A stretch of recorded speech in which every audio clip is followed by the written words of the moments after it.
Welcome back to another episode of SmoothBrainEDH, where we make the smoothest plays with the biggest brains. We're bringing you some pretty different gameplay today, featuring a 1v1 for Brothers War. And in true Brothers War fashion, our two players that are featured today are also brothers. That would be Sam and Corey. And they just had to play each other with Urza and Mishra. So let's see who's playing what now. Sam will be up first on Urza, Lord Protector. This commander's cost-reducing ability is pretty powerful, so you better believe Sam's packing a lot of artifacts, instants, and sorceries. He'll keep an opening hand of 2 islands, Moonsilver Key, Defabricate, Cyclonic Rift, Teferi's Protection, and Foundry Inspector. And of course, the only other person playing the only other commander will be Corey playing Mishra, claimed by Gix. Now, Corey hasn't been in many of our recent videos, but if you remember some of our older ones, you'll know he loves red decks. So, Mishra was a perfect fit for him, and he turned this deck into a Rakdos Artifact Graveyard deck.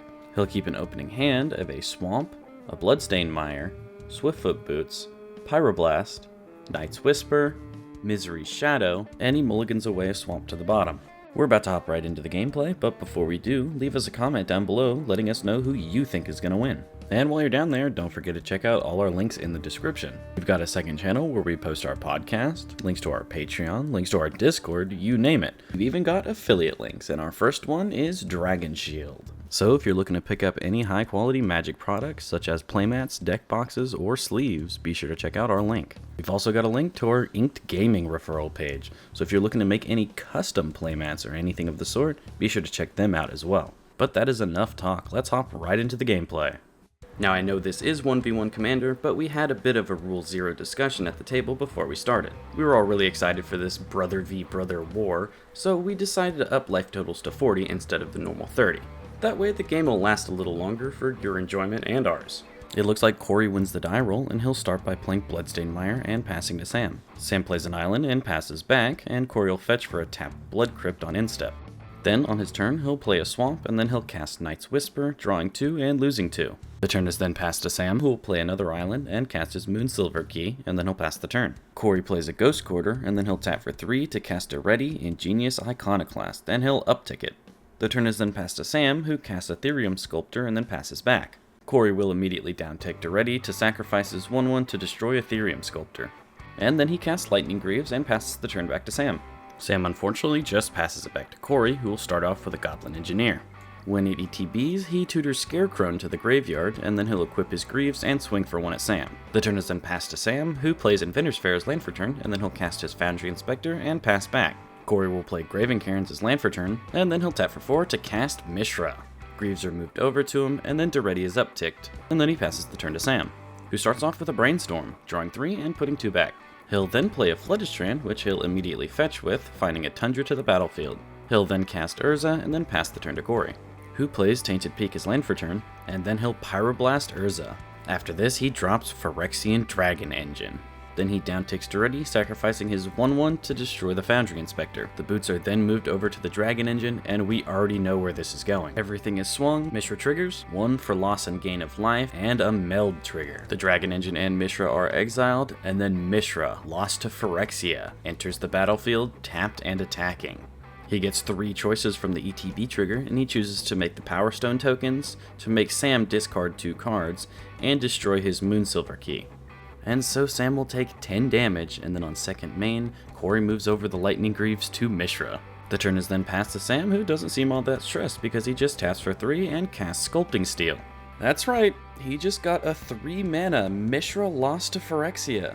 Now some of you might be saying, wow, you guys really are smooth brain. Mishra has Shroud. Well, here's the kicker. Sculpting Steel doesn't target. You just choose an artifact on the battlefield, so it gets around Shroud. And when it enters the battlefield, he gets to blow up the Lightning Greaves. He'll then make his own Power Stone tokens, and then he deals 3 damage to Deretti. And yes, both Sam and Corey forget the Power Stones come in tapped, but both of them don't use it on the turns they make them, so it doesn't matter. After this, Sam decides to turn Corey's Mishra into a legitimate business person by casting Witness Protection on it. After this, the turn is passed to Corey, and he'll start by tapping for 6 and casting Noxious Gearhulk. If he can't have Mishra, Sam can't either. And when the ability resolves, Corey also gets to gain 9 life. He'll then tap for 2 to cast a Misery's Shadow, and he shrinks Mishra down back to 2 cards to maximize his play space. He'll then move to combat and swing for 2 at Sam, and then pass the turn to Sam, who will start off by casting Soul Guide Lantern. When it ETBs, he exiles the Scarecrow, and then he'll pay 1 and sacrifice the Lantern to draw a card. After this, he'll play a Plains as land for turn, and then he'll just pass the turn to Corey, who starts off by casting Dreams of Steel and Oil. Sam reveals his hand, revealing Defabricate, Darksteel Mutation, and a Teferi's Protection, meaning Corey doesn't get anything from it. But Corey will still exile the Sculpting Steel from Sam's graveyard. Corey will then just hard cast an Anger and then move to combat. He turns everything sideways at Sam and then will pay 1 to his Shadow to make it a total of 12 damage. Sam obviously can't block it, and he's really starting to hurt. Corey will then pass the turn to Sam, and Sam starts off with an Esper Sentinel.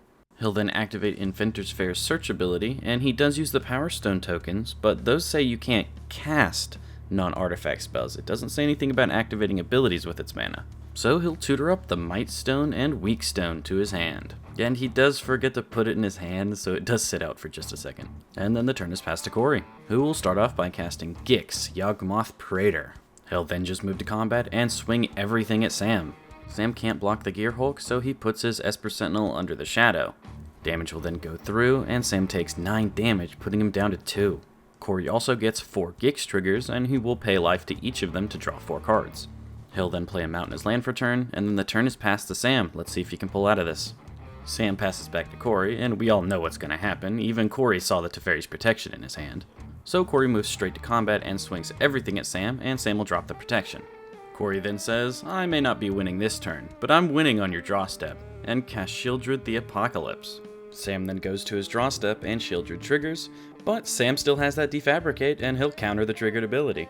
But the only thing he drew this turn was a command tower. He'll play it, then cast the Might Stone and Weak Stone, giving Shieldred -5/-5 till end of turn, and then he'll pass the turn to Corey, who will just move straight to combat and win the game. Sam will concede before damage even happens. So, there you have it, everyone.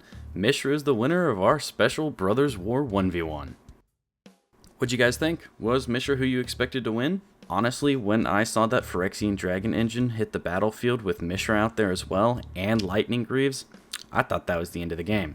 But Sam was able to pull it back a little bit and stay alive for much longer than I thought, even though Corey had kind of a dominating presence the entire time. Let us know what you thought down in the comments below, and please let us know, did you like the 1v1 game?